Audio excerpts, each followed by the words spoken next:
সোনার কাছে ফিরে আসার জন্য সূর্য চারুকে ধন্যবাদ জানায় আর বলে তুমি চাইলে এখান থেকে চলে যেতে পারো। চারু বলে তুমি আমায় চলে যেতে বলছো? যতদিন না অলি ঠিক হচ্ছে আমি কোথাও যাব না। এই নিয়ে তারা কথা বলতে থাকে। ওদিকে সাক্ষ্যদীপ বাবু দীপাকে একটা সুন্দর নার্সারি গিফট করে। সেটা দেখে দীপা খুশি হয়ে যায়। এরপর সাক্ষ্যদীপ বাবু একটা গান করলে দীপা সোনার অপমানের কথাই ভাবতে থাকে। তারপর সাক্ষ্যদীপ বাবু দীপাকে বাড়ি পৌঁছতে এলে রাস্তায় জয়কে মদ্যপান অবস্থায় দেখে দীপা বলে তুমি মদ খেয়েছ, যা কথা বলার বাড়ি গিয়ে বলবে। কিন্তু জয় বলে আমি তোমার বসকে একটা ওয়ার্নিং করতে চাই।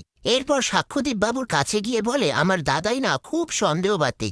দীপা বলে এসব কথায় এখন থাক। জয় বলে আচ্ছা, উনি তোমার বস না বয়ফ্রেন্ড? কথা শুনে দীপা রেগে গিয়ে জয়কে একটা থাপ্পড় মারে। সেই মুহূর্তে উর্মি এসে জয়কে বলে তুমি মদ খেয়েছ, আর ওদিকে গুন্ডারা এসে 7 দিনের মধ্যে টাকা দেওয়ার কথা বলে গেছে। জয় বলে আমি সবার টাকা দিয়ে দেব, কারোর টাকা মারব না। তারপর দীপা আর উর্মি মিলে জয়কে ঘরে নিয়ে যায়। এদিকে সূর্যকে কফি বানাতে দেখে চারু বলে তুমি তো রাতে কফি খাও না?